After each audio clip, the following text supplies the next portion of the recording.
All right, so we're going to be looking at a concept called slope fields. But before we do that, I want to warm up here a little bit with dealing a little bit more with these differential equations. Okay?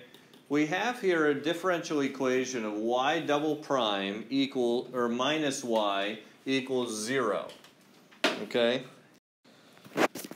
So if y double prime minus y equals 0, what it's asking us to do is, here are a number of different values for y.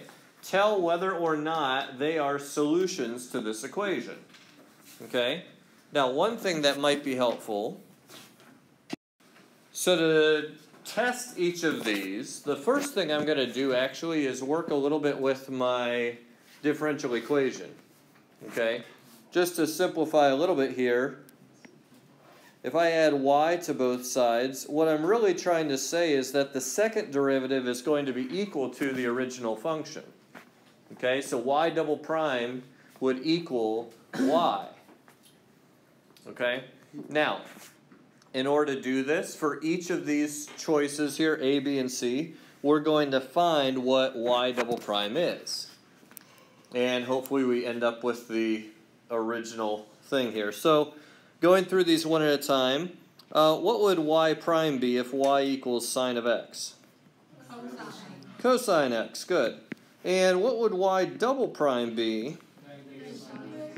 Negative sine x. So does that equal y? No. So that is not a solution. Okay? That's not a solution. So let's try B then. If y is 4e to the negative x, what does y prime equal? Negative 4x. No, never mind.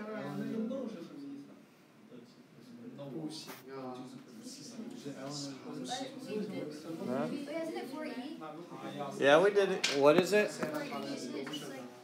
Because the derivative of e to something power is just e to that x. Okay, the derivative of e to a power is e to that power. However, it's not just e to the x, it's e to the negative x, so we have to use the chain rule. Oh, so... Oh, I'm doing it backwards. Negative x to the negative second. No? Wait, but e is a constant. I forgot the... Okay. Derivative of e to a power is e to the power times the derivative of whatever that power is. That's the chain rule there. Okay? So, the derivative of negative x is... Negative x squared. No? Negative 1. Negative 1. So it's negative 1 times 4e to the negative x. Alright? Alright, aside e to the negative x. You could see that as e to the u, and u is negative x. Alright, let's go back to our chain rule here. Okay? So what's the derivative of e to the u? The derivative of e to the u is e to the u, and du dx is negative 1. Okay? Come on, guys. This is review stuff, okay? So the derivative of ex is ex. Yes, the derivative of e to the x is e to the x. Okay? So the derivative of e to the u is e to the u. Okay? So that's dy du. Okay?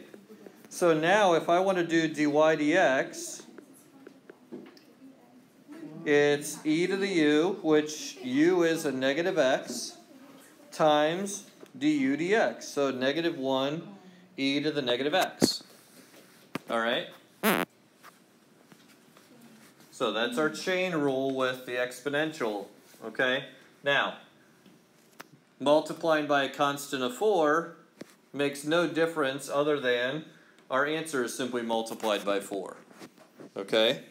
Wait, so the derivative of e to the negative x is just e to the negative x? Times negative 1. So is it negative 4? Oh, yes. So it's negative 4 e to the negative x. for this one. Okay? So then we just do the same thing. Oh, okay. Oh, why isn't that erasing? Okay. Well, that's silly.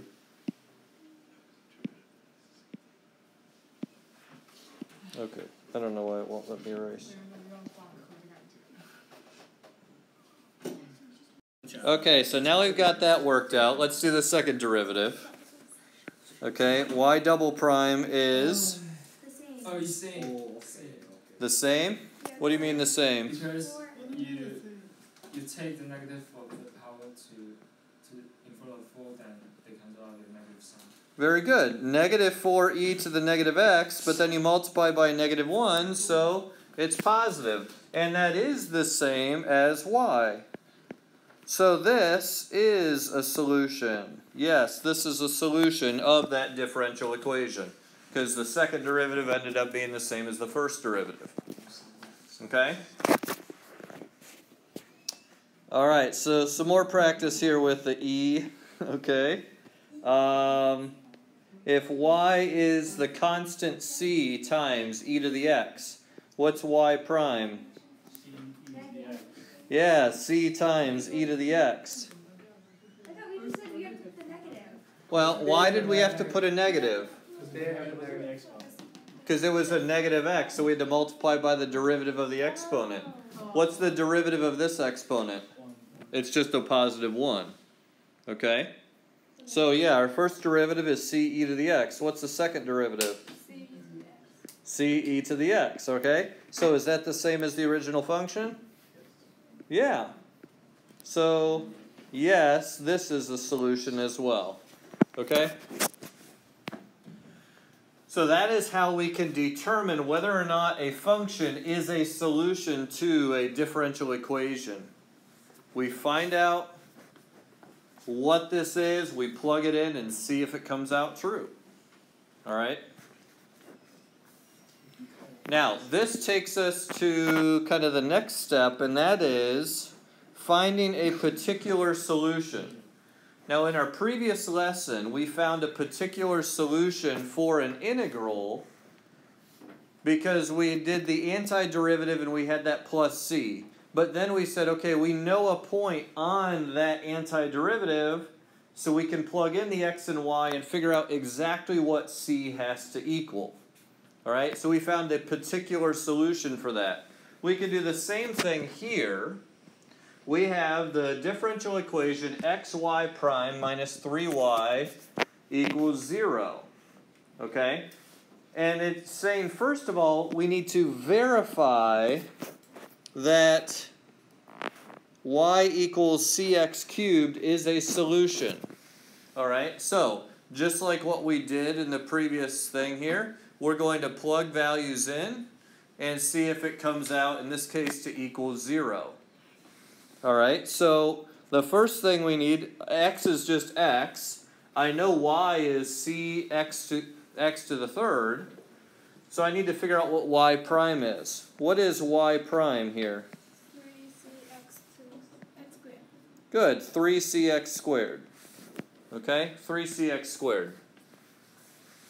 So now I'm going to take this function x times y prime, so x times 3cx squared minus 3 times y.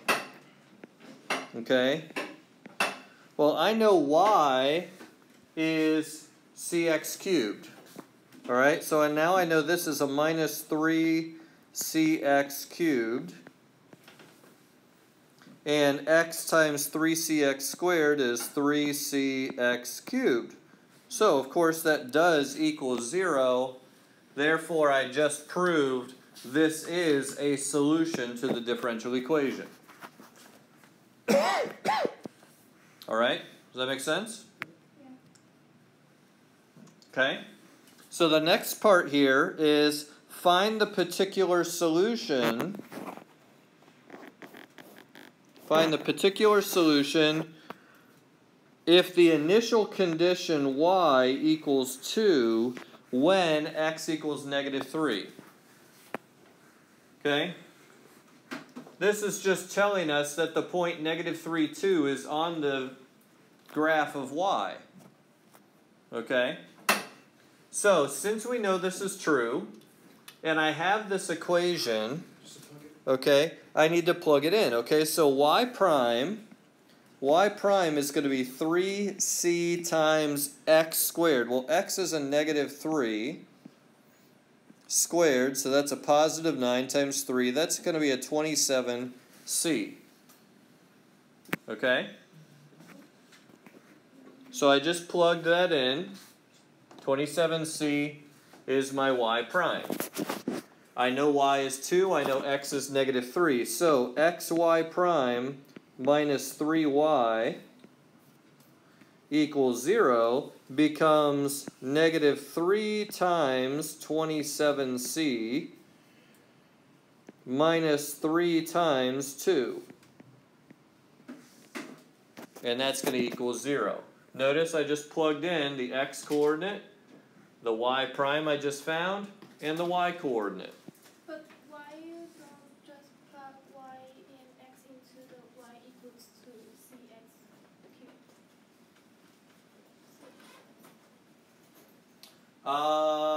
Well, we could. Yeah, we could do it that way too. If y equals cx cubed, that would be easier. Yeah. C times negative 3 cubed is a negative 27, and y is 2, so c is a negative 2/27. Okay? If I did it this way, I'd add 6, and that's a negative 81c. If I divide by 81, that's going to be a negative 6/81, which is also negative 2/27. So you could get it either way. Alright? Your way was better. So, okay? Now, don't forget to answer the question though. It says, find the particular solution. The solution is this equation, y equals cx cubed. The particular solution is going to be that with the c we just found. So the solution is y equals a negative 2/27 x cubed. Okay? So there's our particular solution for that problem. How did you do the solution? You just plug C into what y equals and you Yeah, because it says this is the solution, so the particular one is just going to be this with the c plugged in. So, at this point, guys, I want to get to the main idea of this lesson here. That was all just kind of some extra practice and some review of some things we were doing yesterday. Okay? Now I want to look at the idea of a slope field. Now, it says here to sketch a slope field for the differential equation y prime equals x minus y. I might say, well, what in the world is a slope field? Well, right below here, we have a couple of examples. All right, and I know it's a little bit hard to see here, but you can see it on your notes there. But what we have is a number of little kind of dashes that show the slope of the function at different values of x. Okay? Now, the reason why these slope fields are kind of interesting is because it kind of accounts for the slope of the function for different values of that c, the different vertical translations of our function. Okay? So, if I were doing, let me do this a little bit darker so it's a little easier to see. There we go. You can kind of see here at this value of x, the slope of the function is going to be this. Okay? Those little marks mean at, negative 1 3/4 or whatever that is, that the slope of the function is going to be there. Okay? you can also see on the y-axis you have these ones that are perfectly horizontal. That means there must be a critical point on the y-axis on this function, whatever it is. Okay? So are those graphs different? Well, what this is showing, this is why it's called a slope field. What this is showing is at different values of x what the slope of the graph will be. However, it's recognizing that we could have it shifted vertically wherever we want. Maybe it's right here. Maybe it's this parabola. Okay? But it might also be down here. But they're the same, right? It's just vertically translated. It's just vertically translated, yeah. Now, the slope field also can account for things that are not centered right on the y-axis. This one happens to be for a parabola that's centered right on the y-axis, and that's why you have everything kind of symmetrical on either side here.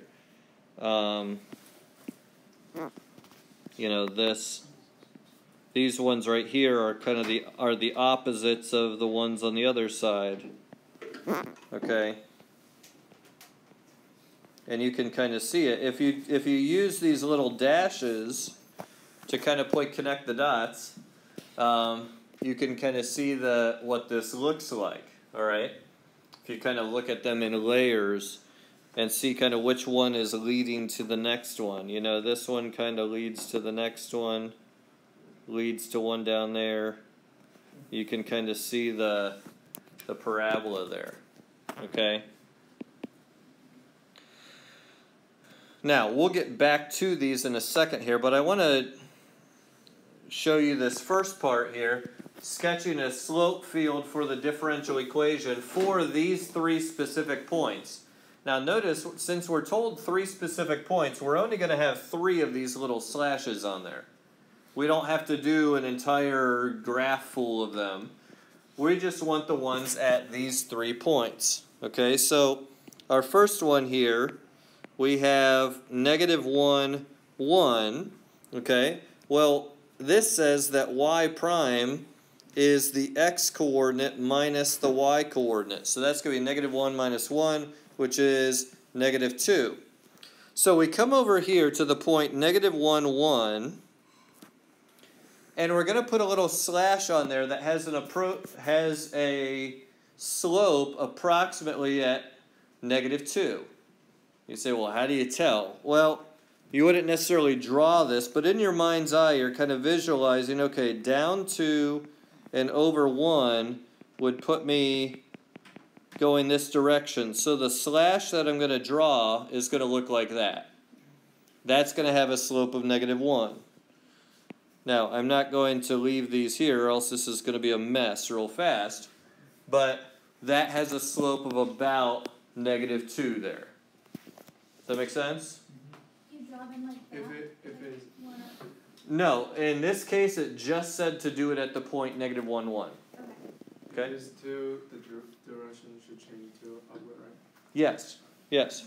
So like for our next one here, at the point 0, 1, y prime is going to be 0 minus 1, or -1. So I come here at the point 0, 1, and I can aim right at the point 1, 0. That would be a slope of -1, and I just put a little slash there.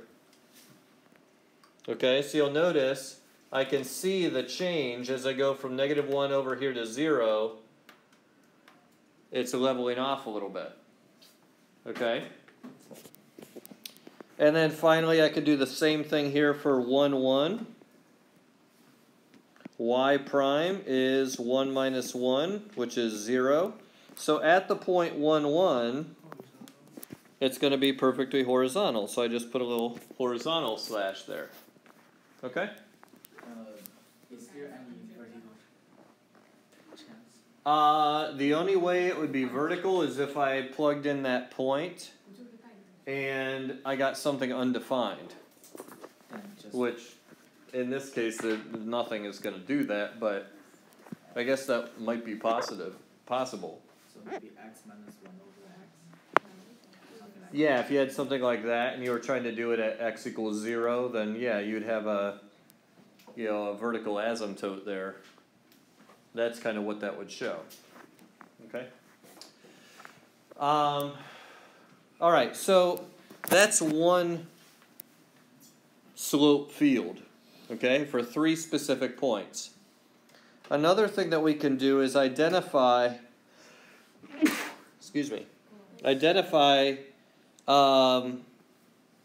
the differential equation that would go with a given slope field.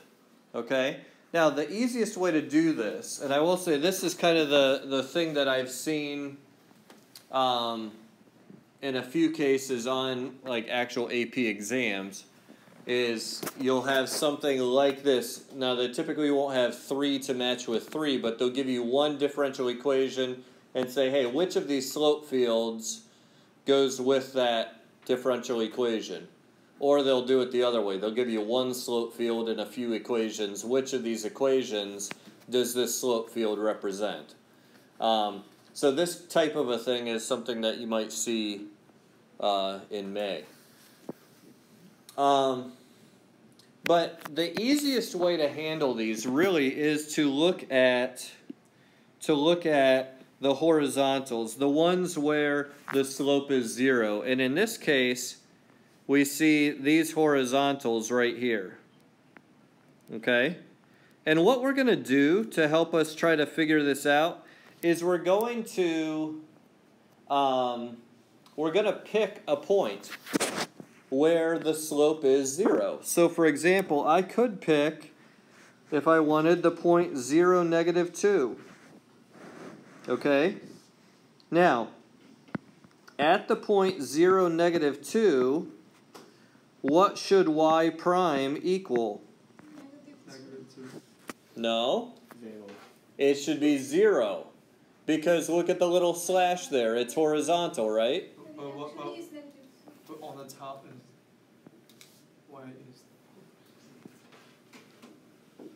y x minus 2 is. Wait, but if you plug it in the equation, it's actually negative. So it's No. not- Well, The equation here's the thing. Right now, we don't know which of these 3 equations goes with this. That's what we're trying to figure out. I thought that one is the. Oh, no. We're trying to match them up with the right ones. So actually, you guys are recognizing, okay, since this is horizontal, y prime has got to be 0 if we have the correct differential equation. So if I plug in 0 plus a -2, I'm not getting 0, so that one isn't right. Okay? So I got to try one of the other ones. If I plug in 0 for x, here, y prime equals 0, that is what we're looking for. Okay? So this must be the graph of number 2. Okay? Now, just to make sure, let's plug it into the end. If my y coordinate was -2, that's not 0, so I know it can't be this one. All right? So now we've matched up this equation with that slope field right there. Okay? Let's try another one. On B, we have horizontal tangent lines, or a slope of 0 at all of those points. Okay? Now notice here's one that is a little bit different. Okay? So again, I'm going to pick a point on here. Whatever. 0, 0. Well, 0, 0 will 2, 1, 3 will match 0, 0. okay. Now, 1 and 3 and 2 would actually all match 0, 0. Because notice all 3 of these have a horizontal slash at 0, 0. So that's something you want to look for. You want to pick a point that the other ones don't have. One negative. -2, So 1, negative 1. Okay, yeah, we could pick that one. At the point 1, negative 1, y prime should equal 0. Wait, isn't that 2 and 2? No, 2 is all the way out here. Oh. They marked it by halves on the axis. So if we plug that in for number 3, y prime equals the y coordinate. Well, the y coordinate's negative 1, so that's not 0. Whoop, that's not 0. If we plug it into the first one, though, y prime equals 1 plus a negative 1, that does equal 0. So this right here must be the slope field for the differential equation that y prime equals x plus y. Okay? Now, finally, C. At this point, kind of process of elimination, we know this one should be number 3. But look at our slopes. Okay, here are the markings. Is there always going to be one that's the slope of 0? Well, let's think about that. Just do all functions have critical points? No. Not necessarily. Like the exponential function, e to the x, it never will. So there may be cases where you'll have to figure it out a different way. But this is one thing that you can use, all right? So let's say we pick the point negative 2, 0. Okay?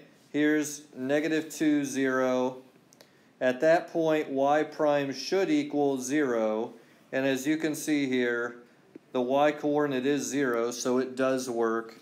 This is 3. Can this line be on the y equal 1? Or I'm sorry, what? is this line only be on the when y equal to 0? Can it be like on the 1 or on 2? Or Well, if it were up here at 1 or at 2, then y prime equaling 0 there wouldn't work. Because y prime would equal 2 or 3 or something like that. Okay? Yes? Is it possible that there is a question with only the slope that not equals to 0 and there's no asymptote? That is possible. That's kind of what Alma was asking, is will there always be spots where the derivative is 0? Not necessarily. So in those cases, it's not going to be as clear or maybe even possible to determine exactly or 100% sure which one would be it. Okay? So.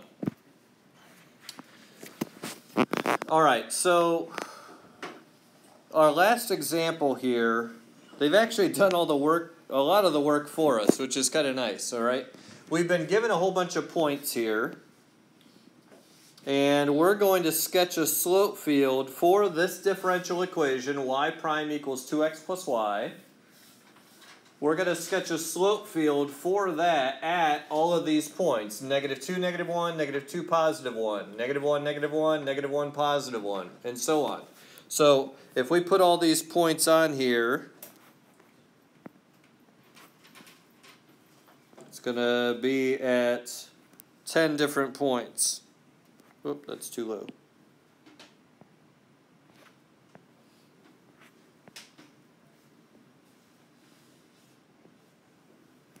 So just to kind of work this out, since y prime is 2x plus y, 2 times negative 2 is negative 4, plus a negative 1 is negative 5.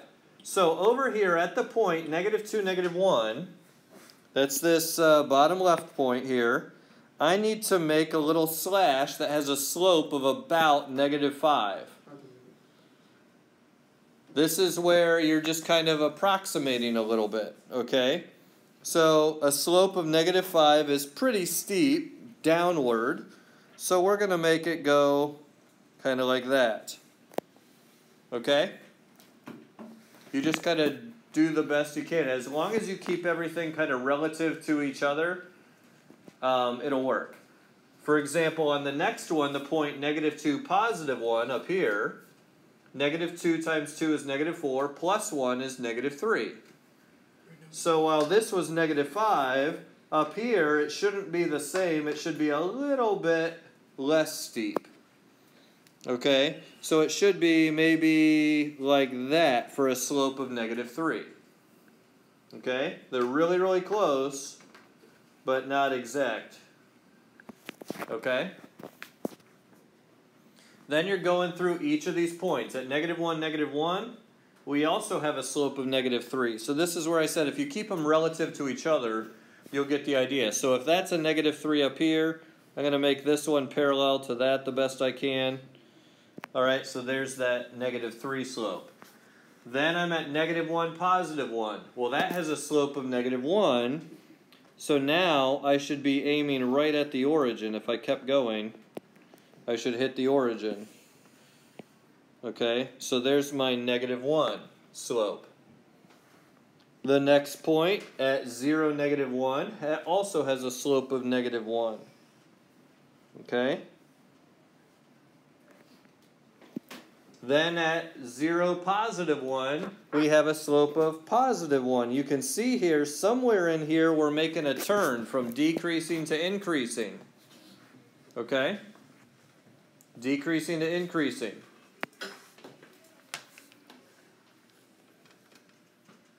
Then we have 1, -1. It also has a slope of +1. So there's that.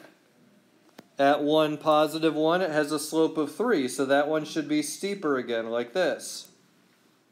And at 2, -1, it has a slope of 3, so that should be a little steeper like that.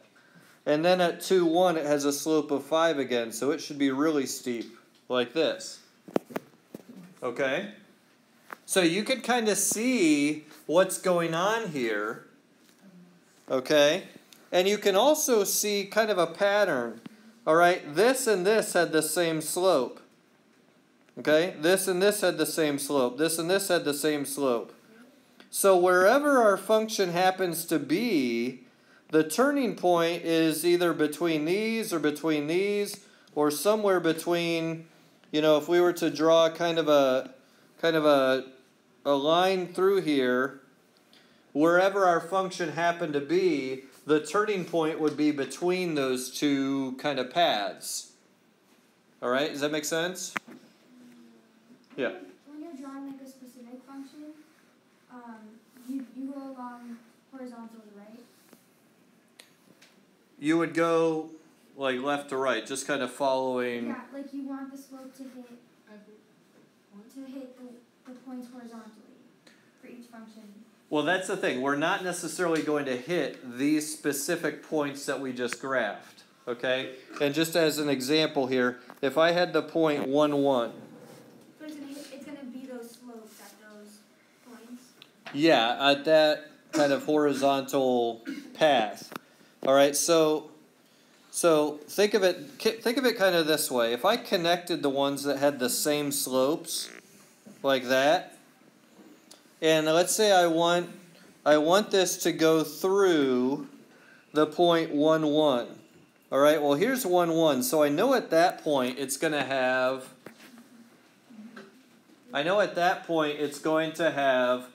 that +3, I think it was, slope. Well, by the time we get over on here to here, it's going to have this slope. Okay?